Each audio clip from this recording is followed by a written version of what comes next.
As this story airs tonight, the I-70 serial killer case remains unsolved. 30 years have passed. It was the spring of 1992.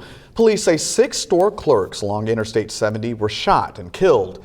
The killer claimed 2 lives in Indiana, 2 in Kansas, and 2 in Missouri. Investigators say this case is no longer referred to as cold.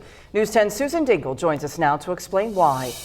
Patrice Rondrell, evidence sent away for DNA testing and the public's help are the 2 big reasons this case is heating back up.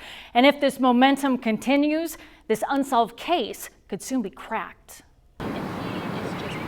I'd love to be able to solve a case that many before me were unable to solve. Detective Brad Rumsey believes the Terre Haute Police Department has an edge in solving the I-70 serial killer case. Terre Haute was one of 6 cities the killer hit. On April 27, 1992, 40-year-old Michael Mick McCown was murdered.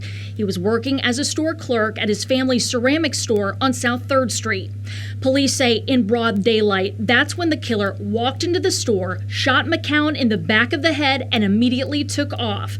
Since the death of McCown and the 5 others, a facial composite of the killer was created. And today, this sketch continues to be a key piece of the puzzle for investigators working to solve this mystery.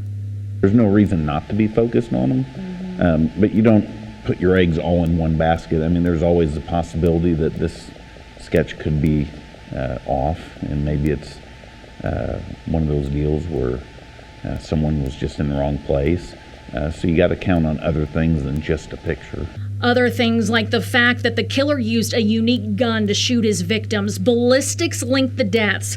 And with advancements in technology, evidence from all 6 of the crime scenes could provide more answers. All agencies involved in this investigation have sent items away for DNA testing. Investigators hope DNA matches up and there's a connection. Detective Rumsey says the THPD has never given up. He says Michael McCown's family deserves closure, and so do the families of the other 5 victims.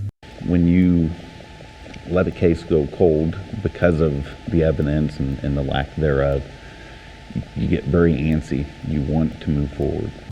Rumsey says it's a waiting game until something breaks. He just hopes a connection will be made sooner rather than later, and this 30-year-old case can be closed. For me, it just means that, we're still behind the 8 ball. We need to get there.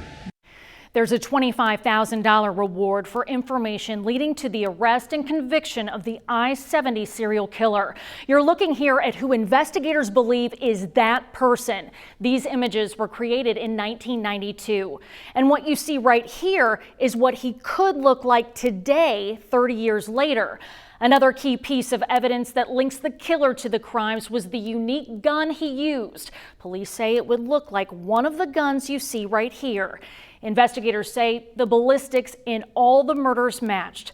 You at home can share information about the case by calling or submitting details online. There's a link at WTHI-TV.com to walk you through that process. Back to you.